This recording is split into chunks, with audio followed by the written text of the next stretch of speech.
अब second first part हमने solve कर लिया, हमें कंफर्म हो गया कि ये डेंसिटी फंक्शन है। अब नेक्स्ट पार्ट हमारे पास जो प्रोबेबिलिटी है वो किसके दरमियान में है, 0 और 1 के दरमियान में। ठीक है, हमें हमारी जो इंटरवल थी बेटा, क्वेश्चन जो था हमारा, अब यहाँ पे जगह नहीं है, स्पेस नहीं है मेरे पास।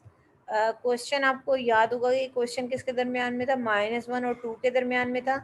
लेकिन हमें जो क्वेश्चन में प्रोबेबिलिटी डिस्ट्रीब्यूशन फाइंड करनी है, क्योंकि हमारा जो टॉपिक है वो है डिस्ट्रीब्यूशन, जो लिमिट है उसमें हमें अपनी प्रोबेबिलिटी को डिस्ट्रीब्यूट करना है।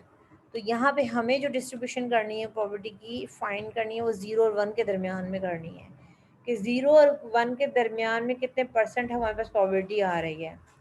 तो कैसे कैलकुलेट करेंगे हम इसको, इसमें हम फंक्शन सेम यूज़ करेंगे, सेम जो हमने ये इंटीग्रेशन की थी यही इंटीग्रेशन यूज़ करेंगे, लेकिन हमारी चेंज होगी, वो क्या होगी, लिमिट चेंज हो जाएगी। लिमिट हम क्या लेंगे, 0 और 1 लेंगे। क्वेश्चन में सेम क्वेश्चन है हमारे पास, इसी क्वेश्चन को हम यूज़ करेंगे बेटा, और इस क्वेश्चन में ही हम देखें सेम प्रोसेस हमारे पास यही होगा जो प्रोसेस हमने किया है इंटीग्रेशन का। ठीक है, ये सारे स्टेप्स आपको करने हैं। अगर आप सारे स्टेप्स नहीं कर रहे हैं तो यहाँ तक आप जो है स्टेप सॉल्व करें, और यहाँ तक स्टेप सॉल्व करने के बाद आप क्या करें, यहाँ तक ये भी स्टेप करें, आप ये भी करें, लेकिन आप लिमिट चेंज कर दें। ये लिमिट आप जो है ये वाली नहीं लेंगे, अब लिमिट हम यहाँ पर क्या लेंगे, 0 और 1 लेंगे। क्वेश्चन पूरा सेम है, पैटर्न पूरा कंप्लीट सेम पैटर्न यूज़ करना है आपको, इंटीग्रेशन करनी है, बस लिमिट आप जो है 0 1 पुट करेंगे। तो आपके पास फर्स्ट लिमिट क्या है, यहाँ पे आप 1 पुट कर दें इसकी जगह पे, और यहाँ पे पुट कर दें 0। तो देखिए कि 1 को जब हम 3 से पावर 3 करेंगे तो क्या आएगा, 1 रिजल्ट आ जाएगा, माइनस की साइन एज इट इज़, और 0 तो 0 हो जाएगा आपके पास। तो ये क्या हो जाएगा, 1/9। 1/9 को डिवाइड करें तो 0.99 आ जाएगा। इट्स मीन के 0 और 1 के दरमियान में जो प्रोबेबिलिटी होगी वो क्या हो जाएगी हमारे पास, बेटा क्या होगी, 0.1 होगा। डिवाइड करें इसको, देखें क्या प्रोबेबिलिटी आ रही है आपकी, 1 को डिवाइड करें 9 से,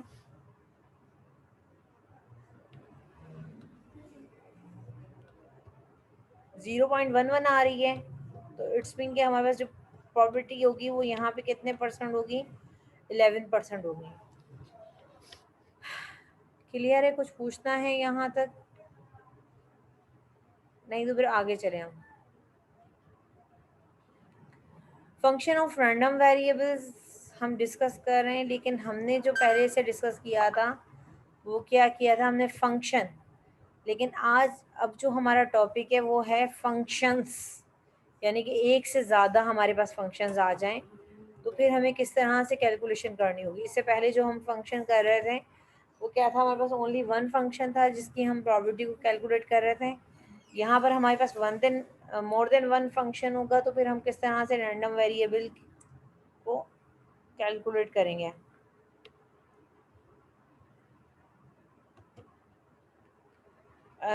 मोर देन फंक्शंस जो हैं,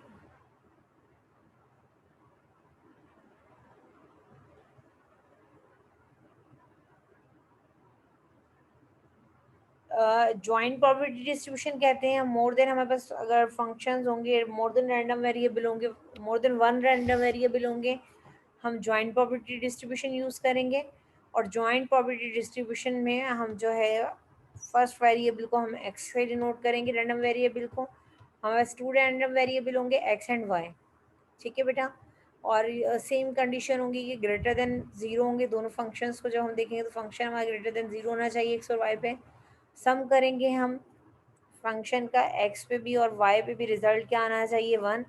और जब हम प्रोबेबिलिटी कैलकुलेट करेंगे तो प्रोबेबिलिटी एट अ टाइम हम रैंडम वेरिएबल एक्स और रैंडम वेरिएबल वाई दोनों की प्रोबेबिलिटी को कैलकुलेट करेंगे, और फंक्शन जो है उसको हम F of X comma Y की फॉर्म में हम इसको डोनेट यहाँ पे डोनेट करें हम इसको जो है यहाँ पे इसकी जो नोटेशन होगी फंक्शन की वो क्या होगी, F of X comma Y होगी हमारे पास। और इसमें हमें जो है वो रीजन मिलेगा, यहाँ पे हम रीजन को कैलकुलेट कर सकेंगे। आपको पता है कि ये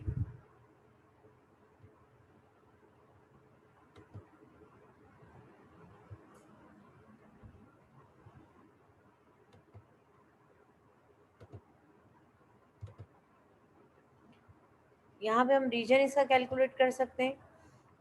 एग्जाम्पल देखें, इस एग्जाम्पल को रीड करें केयरफुली और जो है इस एग्जाम्पल को आप मेरे साथ खुद सॉल्व करें। इस एग्जाम्पल को सबसे पहले एग्जाम्पल आप नोट करें।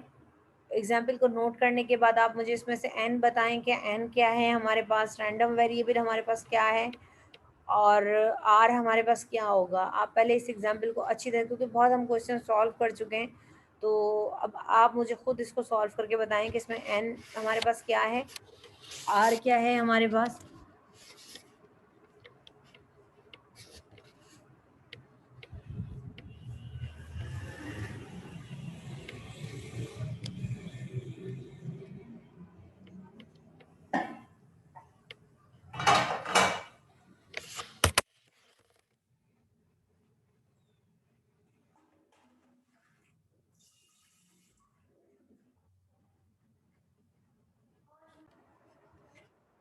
देखिए इस प्रॉब्लम में हमारे पास जो है 3 ब्लैक बॉल्स हैं, 2 रेड बॉल हैं और 3 ग्रीन बॉल्स हैं। ठीक है, हमें 2 बॉल्स सेलेक्ट करनी है और x रिप्रेजेंट कर रहा है, x क्या है हमारे पास यहाँ पे, क्योंकि हमें मालूम है कि x जो है वो डिनोट करता है रैंडम वेरिएबल्स को। तो x यहाँ पे हमारे पास रैंडम वेरिएबल है जो कि किसके इक्वल है, ब्लैक बॉल्स को रिप्रेजेंट कर रहा है, और y जो रैंडम वेरिएबल है ये रेड बॉल को रिप्रेजेंट कर रहा है। और हमें फाइंड करनी है किसकी प्रोबेबिलिटी फाइंड करनी है, हमें जॉइंट प्रोबेबिलिटी डिस्ट्रीब्यूशन फाइंड करनी है। अगर सपोज करें कि अगर x की हम वैल्यू लेंगे तो x की वैल्यू किस तरह से लेंगे, क्योंकि x रिप्रेजेंट कर रहा है रेड बॉल को, सॉरी y रिप्रेजेंट कर रहा है रेड बॉल को, तो y की देखो क्या पॉसिबिलिटीज हो सकती हैं। अब ये 0 1 इसकी प्रोबेबिलिटी नहीं है, रैंडम वेरिएबल की न्यूमेरिकल वैल्यू है कि random variable it may be possible कि वो x जो है वो इक्वल हो जाए 0 के, इट मे बी पॉसिबल कि x हो इक्वल, सॉरी y है यहाँ पे y इक्वल हो 0 के, y इक्वल 1 के और y इक्वल हो जाए 2 के। अब 2 क्यों लिया, क्योंकि r की रेंज हमारे पास 2 तक थी तो हम 2 तक ले सकते थे। अब देखिए x अगर हम लेते हैं, x की बात करते हैं तो x भी हम क्या ले सकते हैं, 0 ले सकते हैं, x को भी 1 भी ले सकते हैं, x को हम 2 भी ले सकते हैं, ये पॉसिबिलिटीज है हमारे पास। अब देखिए पहली पॉसिबिलिटी हमारे पास क्या बन रही है, अब यहाँ पे हम पॉसिबिलिटीज बनाने के लिए आप कार्टेशियन प्रोडक्ट चाहें तो कार्टेशियन प्रोडक्ट की हेल्प ले सकते हैं, क्योंकि कार्टेशियन प्रोडक्ट जो है उसमें हम क्या करते हैं, पॉसिबिलिटीज़ को फाइंड करते हैं, ऑल पॉसिबल आउटकम्स हम कार्टेशियन प्रोडक्ट में फाइंड करते हैं। तो देखें 0 से आप तमाम पॉसिबिलिटीज़ को एक्स ही फाइंड कर लें, फिर 1 से कर लें, फिर 2 से कर लें, तो देखिए 0 0 0 1 0 2, क्योंकि हमें सिलेक्शन किसकी करनी है, 2 तक करनी है, 2 से ज़्यादा हम नहीं करेंगे। इसी तरह से देखिए 1 0 1 1 एंड 1 2, इसी तरह से 2 0। अब 2 0 के बाद हम आगे नहीं जा सकते, क्योंकि 2 1 को जब हम ऐड करेंगे तो क्या हो जाएगा, उसका रिजल्ट 3 हो जाएगा, और 2 2 का रिजल्ट क्या हो जाएगा, हमारे पास 4 आ जाएगा। 2 1 पे अगर प्रॉपर्टी फाइंड करेंगे तो वो कितनी बॉल्स की हो जाएगी, 3 बॉल्स की, लेकिन हमारे क्वेश्चन में रिस्ट्रिक्शन है 2 बॉल्स की, तो हम नहीं कर सकते। तो ये देखिए कि ये सिंपल हमने पॉसिबल जो है वो वे बना लिए कि हमें जो प्रॉपर्टी फाइंड करनी होगी वो किस किस की फाइंड करनी होगी, 0 0 पे प्रॉपर्टी फाइंड करनी होगी कि दोनों में से दोनों ही रेड बॉल्स ना हो, या फिर हमारे पास जो है वो कोई ब्लैक बॉल ना हो, या फिर हमारे पास एक रेड बॉल आ जाए और ब्लैक बॉल ना आए। लेकिन आएंगी तो सही बॉल बेटा, क्योंकि तीसरी पॉसिबिलिटी हमारे पास किसकी है, ग्रीन की। क्वेश्चन में तीसरी पॉसिबिलिटी किसकी, ग्रीन की है। अगर दोनों ही आपके पास नहीं आती हैं तो इट्स मीन कि बॉल कहाँ से आ रही होगी, आपके पास ग्रीन बॉल आ जाएगी। तो ये हमारे पास पॉसिबल जो हैं वे हैं, आपकी मर्ज़ी है, आपको जिस तरह से दिल चाहे आप इसको बनाएं। आप इसको पहले 0 के साथ पॉसिबल वेज को बनाएं, फिर 1 के साथ बनाएं, 2 के साथ बनाएं, लेकिन आपको बनाते हुए ख्याल रखना है कि जो रेंज हो आपकी, वो आपकी रेंज जो है इसमें से ही आ रही हो जो आपके पास पॉसिबल है। सैम्पल स्पेस बना लिया। सैम्पल स्पेस किस तरह से बनाया हमने, क्वेश्चन में से n को फाइंड किया। n क्या थे, नंबर ऑफ ऑब्जेक्ट जो कि किसके इक्वल है, 3 2 एंड 3, प्लस करेंगे तो ये किसके इक्वल हो जाएगा, n 8 के इक्वल हो जाएगा, और r हमारे पास क्या है यहाँ पर 2 2 हमें सेलेक्ट करना है। सैम्पल स्पेस बना लीजिए, कॉम्बिनेशन का फार्मूला अप्लाई करें जो कि 28 वे बन रहा है। ठीक है, ये अब आप खुद कीजिएगा इसी कैलकुलेशन को। अब हमें जो है प्रोबेबिलिटी फाइंड करनी है, जॉइंट प्रोबेबिलिटी फाइंड करनी है।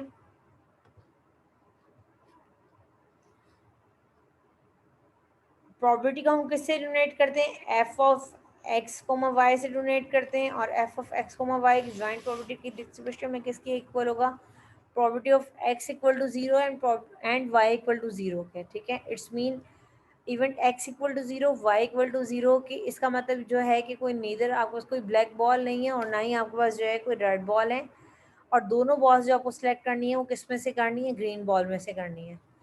तो ये सिंपल वे में यहाँ पर जो है वो बार बार आप लिखने के बजाय जो है पहले इस तरह से बना लें आप अपने पास इवेंट्स के लिए। और फर्स्ट जो है रिप्रेजेंट कर रहा है किसको, ब्लैक बॉल को, सेकंड रेड बॉल को। देखिए ये किसको रिप्रेजेंट कर रहा है, ब्लैक को, ये रेड को, और ये किसको रिप्रेजेंट कर रहा है, ग्रीन को।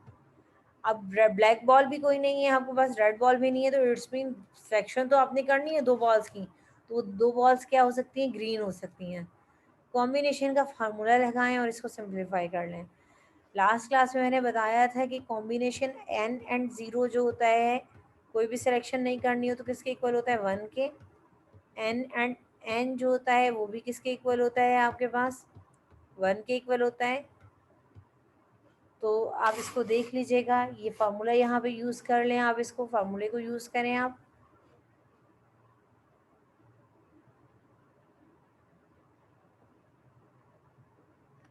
वन हो जाएगा, इसका रिजल्ट भी वन हो जाएगा, और यहाँ पे जो है एन माइनस वन है तो इसमें ही किसके इक्वल होगा, एन के इक्वल होगा। कैलकुलेशन कर लीजिएगा आप कॉम्बिनेशन की खुद, और करके इसको वेरीफाई कर लीजिएगा। अब हम बात करते हैं प्रॉपर्टी की। ये तो हमने इवेंट सैम्पल पॉइंट्स फाइंड किए हैं कि सैम्पल पॉइंट्स इतने होंगे। और प्रॉपर्टी क्या होती है, number of possible sample points divide by number of sample space. Sample space किसके इक्वल था, 28 के, तो 3/28 ये हमें इसकी क्या मिल गई, प्रॉपर्टी मिल गई। इसी तरह से जितनी पॉसिबिलिटीज़ हमने बनाई थी सबकी हम वन बाय वन जो है वो चेक करेंगे। ज़ीरो वन की चेक करेंगे, इसके बाद ज़ीरो वन मीन्स के हमारे पास ब्लैक बॉल नहीं है लेकिन हमारे पास एक रेड बॉल है। इट्स मीन कि जो अदर वन बॉल होगी वो क्या होगी, आपकी ग्रीन होगी। तो इसको कॉम्बिनेशन के फार्मूले में लिखेंगे हम, कॉम्बिनेशन का फार्मूला लगाएंगे, कैलकुलेशन करेंगे।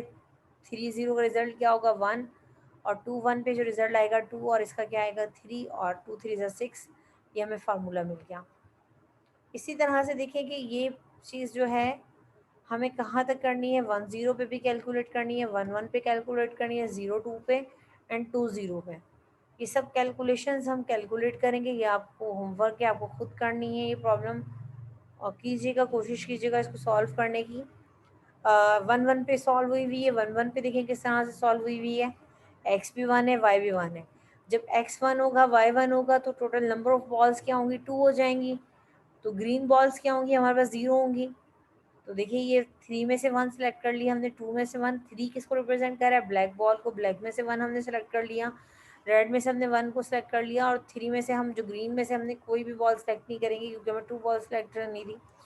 इसी तरह से तमाम हम प्रॉपर्टीज़ को कैलकुलेट करेंगे। कैलकुलेट करने के बाद इसको टेबुलर फॉर्म में राइट करेंगे क्योंकि ये डिस्क्रीट प्रॉपर्टी डिस्ट्रीब्यूशन है, और डिस्क्रीट प्रॉपर्टी डिस्ट्रीब्यूशन को हम टेबल की फॉर्म में राइट करते हैं।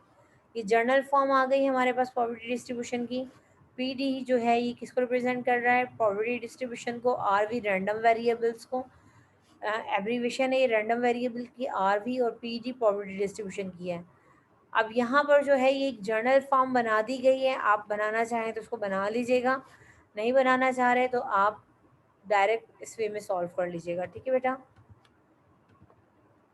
तमाम कुछ आप कैलकुलेट करेंगे, कैलकुलेट करने के बाद हम इसका जो है टेबल कंस्ट्रक्ट करेंगे क्योंकि यहाँ पे 2 रैंडम वेरिएबल्स थे। तो फर्स्ट हमारे पास किसके रिजल्ट को शो कर रहा है, F 0 0 के रिजल्ट को शो कर रहा है कि X भी 0 है और Y भी 0 है। और सेकंड किसको शो कर रहा है, 0 एंड 1 के रिजल्ट को शो कर रहा है। और थर्ड जो है वो शो करेगा 0 और 2 के रिजल्ट। इसी तरह से नेक्स्ट में आ जाए। नेक्स्ट जो है इसमें आप किसका रिजल्ट सब्स्टिट्यूट करेंगे, 1 एंड 0 का,